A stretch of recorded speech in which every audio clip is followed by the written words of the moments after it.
Once upon a time, the sun hovered low over the vast stretch of the Marula Savannah, bathing everything in molten gold. Tall grasses trembled under the warm breath of the afternoon breeze.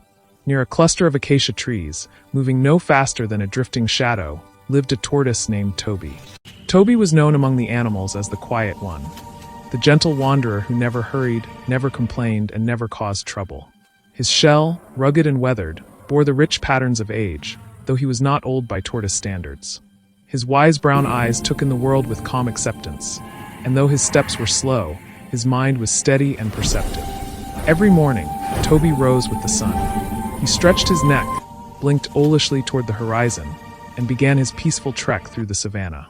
He enjoyed simple pleasures: the rustling grasses whispering secrets of the wind, the distant calls of wildebeests echoing across plains, the occasional sight of birds soaring overhead as though the sky itself belonged to them. Though he rarely spoke unless spoken to, Toby was far from unfriendly. The meerkats often scurried around him, using his shell as a vantage point whenever danger lurked. A pair of warthogs liked to nap near him, finding his presence oddly comforting.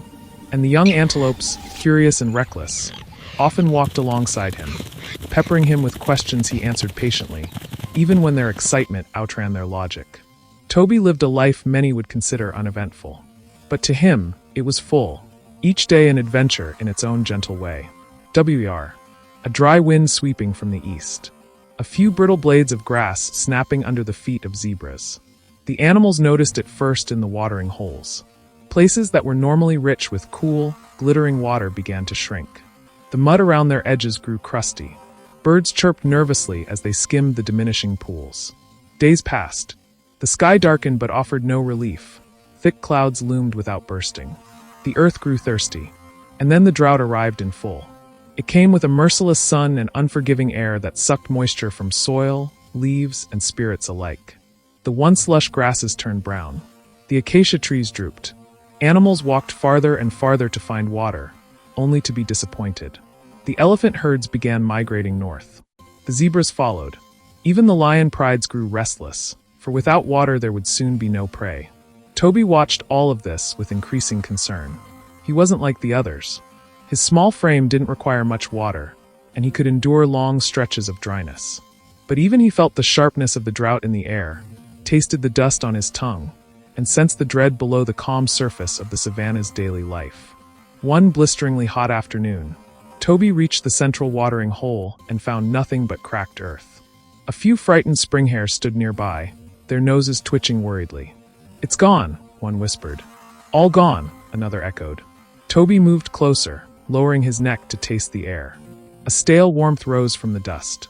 He realized with a sinking heart that the largest and most dependable water source in the region had vanished. That night, the animals gathered under a dry baobab, murmuring anxiously. The zebras were restless, the monkeys barely chattered. Even the usually loud guinea fowls were silent. "We must leave," announced Zura the zebra, her voice trembling. "There is no water here anymore." "But where will we go?" asked a meerkat. "Anywhere there is water," replied a wildebeest bull. "And what if there is none nearby?" whispered a young gazelle. None could answer. Toby, listening from the edge of the group, felt a weight press on his heart. He wished he could help. But he was just a tortoise, slow, small, and without the strength or speed of the others. Yet deep inside him, something stirred. A quiet voice, steady and calm, told him, "Even the smallest creature can change something." That night, unable to sleep, Toby wandered near the dry watering hole. The moon was low, casting pale light across the cracked earth. The silence was so deep he could hear the faint rustle of dust shifting beneath his feet. He approached the center of the former pond and stared at the ground. The soil was brittle, but beneath it, there was always the chance of moisture. Water did not simply disappear, it retreated. An idea formed slowly in his mind. "If the water has gone deeper," Toby murmured, "perhaps I can reach it." The thought seemed absurd even to him at first. Animals far stronger than he were unable to force water to return. What hope did a tortoise have? But Toby believed in something the others had forgotten. Water lived beneath the earth, and the earth could be persuaded to share it. Determination rose like a flame inside him. "I may be slow," he whispered, "but steady steps lead somewhere." He lowered his shell and pressed his claws into the soil. It was hard and hot, and the first few scrapes did nothing. But he kept trying. He pressed harder. He scraped again. Pieces of dry earth broke away. A shallow depression formed. It wasn't much. Perhaps no one else would have noticed it. But to Toby, it was a beginning. That night he dug until his limbs shook with exhaustion. When the moon dipped below the horizon, he had made a modest hole, slightly deeper than his shell was tall. Panting softly, he looked at his work. "No water yet," he said, exhaling dust. "But I will continue tomorrow." The next morning, the animals discovered Toby at the hole. "What are you doing?" asked Mary the mongoose, blinking in disbelief. "Digging," Toby answered simply. "Digging what?" Mary pressed. "A well." A few animals exchanged glances. "A well," a monkey repeated. "But you're a tortoise. You'll never finish," said a jackal. "It's pointless," muttered a weary wildebeest. "We need to find real water." Toby listened to all of it. Their doubts washed over him like wind over stone. He simply nodded and continued scraping at the earth. For 3 days, Toby worked tirelessly. His claws wore down. His shell became coated in dust. But the hole grew deeper. By the 4th day, the animals stopped mocking him. Some began watching. A few whispered among themselves. "Why does he keep going? Does he know something? He's just stubborn."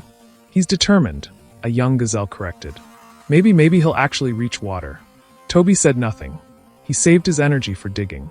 At night, exhausted, he slept next to the well, curled inside his shell. He dreamt of cool water, shimmering beneath the earth, waiting to be found.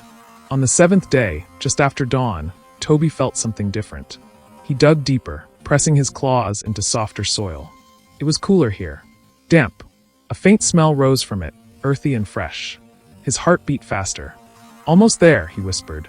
He scraped again, and suddenly a thin trickle of water seeped into the bottom of the well.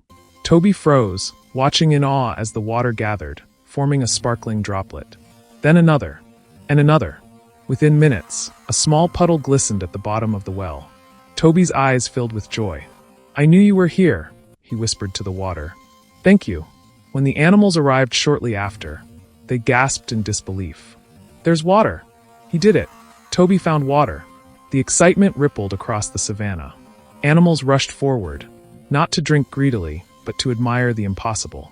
A tortoise had succeeded where many had given up. The well was small, and the water rose slowly, but it was real. Clean. Life-giving. Toby stepped aside and said softly, "Drink. Please." One by one, the animals approached. They drank carefully, respectfully. For the first time in weeks, relief washed over the savannah. The drought wasn't over, but hope had returned. And hope, Toby knew, could be stronger than thirst. The days that followed changed everything. The animals began to assist Toby. Some widened the well. Others built a shade of branches to protect the water from the sun. Even the skeptical jackal helped gather stones to reinforce the edges. Toby became something he never intended to be. A leader. Animals came to him for advice, not because he spoke loudly, but because he acted with quiet resolve. His example became a lesson. "If Toby can keep going," said Zura the zebra, "then so can we." The drought still baked the land, but the well, now deeper and sturdier, became a sanctuary. Birds perched nearby. Small mammals napped in the shade. Predators and prey came together peacefully, united by necessity and hope. One evening, as Toby rested near the well, a young elephant approached him. "Why did you do it?" she asked. Toby thought for a moment before answering. "Because someone had to," he said. "And because I believed I could."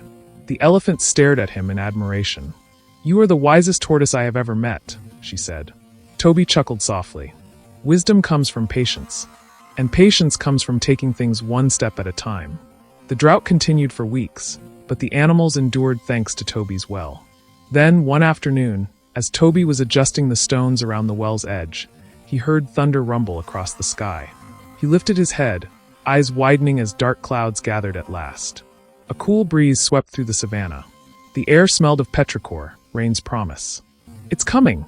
shouted a baboon from a treetop. The sky split open, and rain poured down, drenching the earth. The animals danced, splashed, laughed, and cried. Toby simply closed his eyes and let the raindrops wash over his shell. As the savannah drank deeply, the dry earth softened.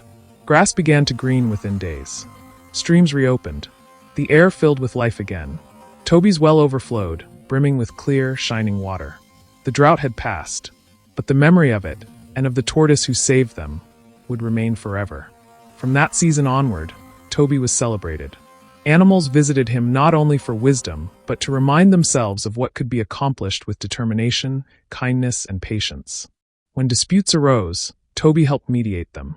When young animals felt discouraged, he shared the story of the well. Over the years, the well became a symbol of hope, a symbol of unity, a symbol of the quiet strength within even the smallest creature. Toby never saw himself as a hero. He continued living his slow, steady life, wandering the savannah with peaceful eyes and a heart full of gratitude. But the animals knew the truth. He was the tenacious tortoise, the one who proved that no creature is too small to make a difference. Subscribe to our YouTube channel for more videos like this. Thank you for your time.